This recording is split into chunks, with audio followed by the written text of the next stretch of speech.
Hello, Lou. You're on with your good old friend Fauria and Andy.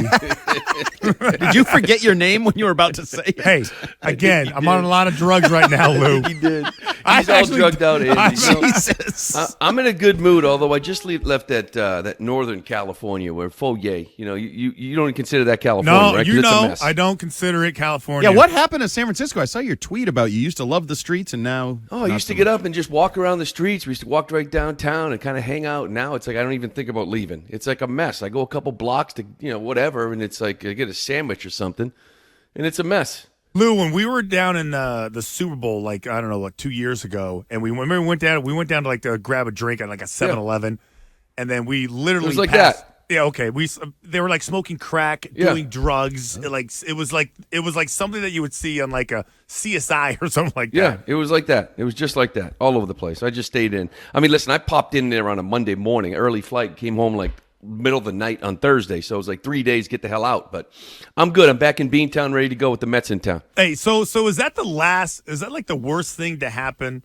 With the Red Sox, getting losing that series to the A's, that's not going to really help their case, is it? No, it's not. And there's bad ones, obviously, throughout the year. But the timing of this one, it was like, to me, you'd won I don't even know, was it 10 of 12 or something in that range? Yep. You were trying to convince your front office that the inconsistent play that you had the entire first half is beyond you. It's in the past. And you're ready to kind of stabilize this season with guys coming back and we are worthy.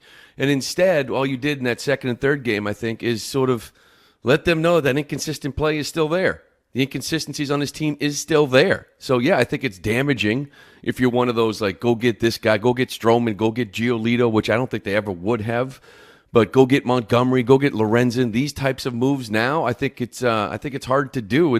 But they still got 6, 7, whatever it is, 8, 9 games until the deadline actually happens. So, Lou, I've been reading a lot of quotes, listening to quotes coming out of that clubhouse, and it seems like from players to Cora, everybody is talking up. We have confidence. We're a good team. We think we're better, blah, blah, blah, blah. Are they saying that to us? Are they saying that to the front office? I know there was the quote making the rounds from Cora that said essentially it doesn't matter how many prospects you have or where your minor league system ranks. It's about wins in October.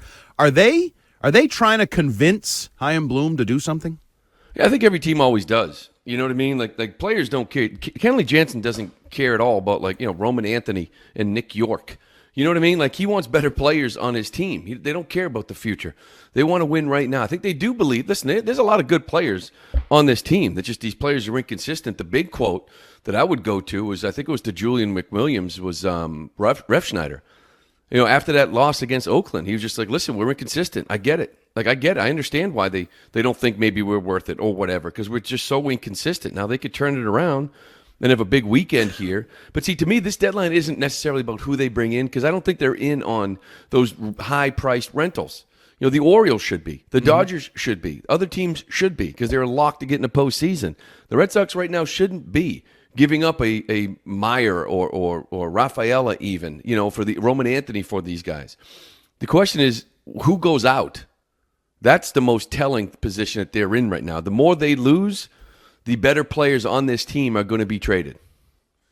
Well, okay, a couple of things. One, you just hit on something. So I thought that this team, they aren't those cream of the crop teams. Like they're it's like they're getting there. It's like they're a year away from that type of mentality where you go out and you get like a really hardcore, player that actually makes a significant difference right away. Right now, it just feels like the smart move, and I think most people probably don't want to hear this, Lou, is just like to kind of stand pat and kind of stay where you're at. Well, I think you need a starter. But I think you're out of, do you play yourself out of certain categories? Meaning like a guy like Montgomery and some of the names I've mentioned before, Hendricks, whatever. Are you back into a Paul Blackburn situation, right? From Oakland. I just need a fifth starter. I need an arm. We can't keep doing this bullpen thing. And I know guys are coming back, but I'm not going to rely on that. And if they come back healthy, I can beef up a bullpen. Or, put one of these guys back into rotations. Fantastic. Let's see what we do for the next 2 months when they come back. So I don't think they're there. Like I don't think they're there in that big, huge investment like you said. I mean, you can see it. You can see the young arms. You can see a core moving forward. And I think that's really what this was about, kind of like building that up and seeing if you could play meaningful games and try to stay in this thing. So we're talking to Lou Merloni. And Lou, back to the last statement you made before I went back to the whole, like, where they're going to spend. Now, you're talking about guys leaving. Yeah. So possible candidates would be? Well, I would think, like, even if you think you're still in it, you could still move a guy like Duvall because, a team like the Braves basically came out and said, we're looking for a right-handed bat, left corner outfielder that can improve our defense. It's like you should have just come out and said, we want Adam Duvall back. But I'm just saying, so that guy could be moved. One of these infielders could be moved, right? Whether it's Kike, and the reason why I say Kike is because he's got a $10 million player. So if I can clear up some space and add some more pieces the rest of the year, because they should stay under the salary cap. They should stay under that CBT this year. Now, they should go over next year, but they probably should, So you could probably have to get like a backup catcher unless McGuire's, coming back soon. So those guys could go anyways, right? But I mean, some of those guys. The question is James Paxton. Like that's the big one. Like Nick Pivetta, how valuable he has been. Do you start taking phone calls on a guy like Alex Verdugo? Like, you know what I mean? Like, do you take phone calls on a guy like Justin Turner? You got two guys in the back end, and Jansen and Martin. Now, I'm not advocating for that because I think you got to play baseball next year, and I'd like to have some of those guys on this team next year. But you do start taking some phone calls on those guys. Paxton's really the I think, like, I don't know, the white flag or whatever you want to call it. For better and worse, we've watched Bill Belichick stick to his guns over the years, right? Yeah. A lot of success early. Maybe lately people are pissed off about it with D-Hop and all that. Does Bloom have the cachet, cojones, whatever you want to call it, to stick to his guns, whatever he truly believes in? And B, what is his status? Like, is he locked in as the head of the personnel department for the Red Sox? Is he, trading for his job right now? What do you think his status is? I think that's the big question. And I know people probably won't be happy to hear this, but I think he's safe. Because when you look around at some of the young players you have on this team and some of the years that some of the minor leaguers are having, and you look at the fact that, you brought in Jansen, you brought in Martin, you brought in Turner, and Duvall. You paid a big price for Yoshida that everybody laughed at you, and it actually worked. Devers is back. Story will be back. Bello. Some of these guys are developing, these 5 young arms, whether it's Whitlock, Howe, Crawford.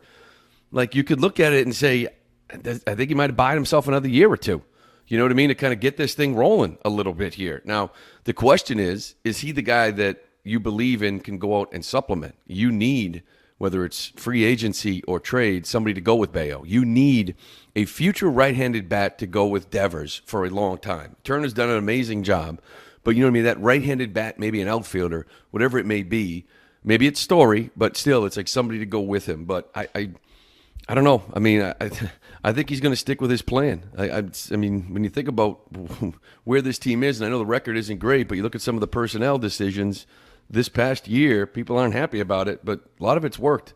So what's your take on instead of actually making moves, almost like a de facto trade deadline acquisition by getting back 3 starters that were hurt and now they're healthy? You got guys like Sale, Whitlock, Tanner Houck being another one. Yeah, I think I heard Kennedy yesterday. I know there's a lot of heat there because people just always go to that, right? This is our deadline. But the reality is like they're not going to trade for an arm, that's better than Houck, Whitlock, or Sale. Like, they're just not. They could go find another reliever to go with Schreiber coming back, but they can't do that. You know what I mean? They're not going to go out and find that guy. They're not going to go out and find an impact position player like Trevor Story. They're just not. So that's why I say, a minimal starter, 4th or 5th starter type, and then your year depends on those guys coming back this year. Next year should be a different story. This offseason should be a different story. But this year, it really should be. The only chance you have is if all those guys come back healthy and you can kind of make somewhat of a run. Lou, I think some of the success that led into the All-Star break, guys like Duran, Casas, or even pitchers like Paxton Bello, people are like, is that all sustainable? Are those guys all going to be the good? And coming out of it, unfortunately, Paxton has that one inning where he loses control, they lose the game. Bello has a bad outing. In particular, Bello. Was that just an aberrational bad outing? Were we getting ahead of ourselves in terms of how good he was? Because he had like 7 quality starts, 6 innings, all this stuff. Are we ahead of ourselves? Was that an aberration, or is there a reason to say he's a young pitcher, maybe he's not quite as good as he was? Yeah, no, I think he's a young stud. I think it was a big learning lesson. And I'm not saying he went into that outing like, oh, it's the A's, I'm going to just walk right through them. But to me, it's more of like, and you see this throughout the league, like veteran studs, like guys that have been in this league a long, long time. They might give up 4 runs in the first 2 innings, but they find themselves in the 7th inning only giving up 4 runs. Mm-hmm. And I think that he came out and threw 4 4-seamers right away, and they just smacked it all over the ballpark, didn't throw it at all. Then all he did was throw his changeup to the point where it wasn't even a changeup anymore. Like, it's not a changeup if you just keep throwing it. And a guy sat on one and hit another 2-run bomb. So the frustrations kept building for this kid, and it's a learning experience. Hey, you don't have it. Well, find it. Keep us at 4 runs. Maybe we win that game 5-4. So, so I think it's a learning experience. His stuff's too good.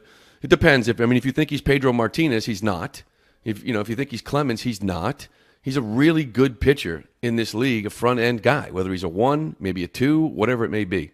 What have you thought about the talk of doing a contract with him, some sort of extension? You like that idea? Too soon? Smart business? New age Sox?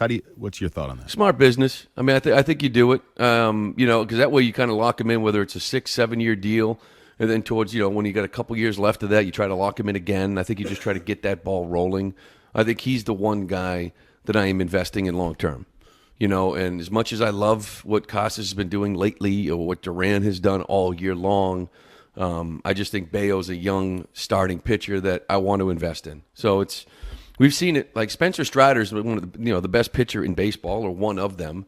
And you look at his contract, and it's kind of modest, because you're buying out league minimum years, you're buying out first year arbitrations, things like that. But you got to try to get like a year or 2 of free agency out of them. So how unpredictable are the Mets? Like, even though they are a below 500 team, I mean, they're stacked with talent, haven't been playing great, and spend a lot of money. But you would think, the Red Sox should beat this team. Although I don't feel as comfortable. I feel comfortable against the good teams, but I don't feel comfortable against the bad teams. That shouldn't happen. Yeah, I don't feel comfortable about this weekend. Like, I know that they've been a disappointing team, just like when he went out and played the Padres. Now, we won the first 2 games out there, and you were like, okay, the Padres are done, and then they beat you the 3rd game, and all hell, you didn't play well after that. But the Mets, it's like they're walking in here, and, it's still going to be this kid Senga tonight is filthy, and it's still going to be Max Scherzer, who's not having a great Max Scherzer year. But if you don't think he can just go out for one night and look like Max Scherzer, I think you're crazy. There's still a lot of potential in this lineup. It's been an awful year, but for 3 games, they can come in here and wax you any minute. We've seen that throughout the year. The Cardinals come to mind. So I don't think it's comfortable. Crawford's got to go out, throw the ball well. They got to swing it better, and they're facing a couple good pitchers here out of the gate. What are your expectations for Trevor Story, both in terms of timetable here, but then what's realistic to expect when he gets on the field and the bat he brings to the lineup? I always lower my expectations on things like this. Maybe because it's just the way I live. I don't want to be disappointed. I don't know. But to be honest with you, like the big picture, like the next 2 months, whenever he comes back, last month and a half of the season, whenever he does come back, it's really about rehabbing for next year. Yeah. Staying healthy, having a healthy offseason, and coming in April, ready to go and have a full 2024 and be an impact player. Now, if he comes out right away and plays Gold Glove defense and gives you pop, but I look at a guy, look at Adam Duvall. He was fantastic for the first 8 games. And then he missed, 2.5 months? And now he's come back and he's hit $160 since. Mm-hmm. This guy's missed a whole year. So what do I expect from him? I expect him to deepen the lineup. 1 through 7 will be pretty scary.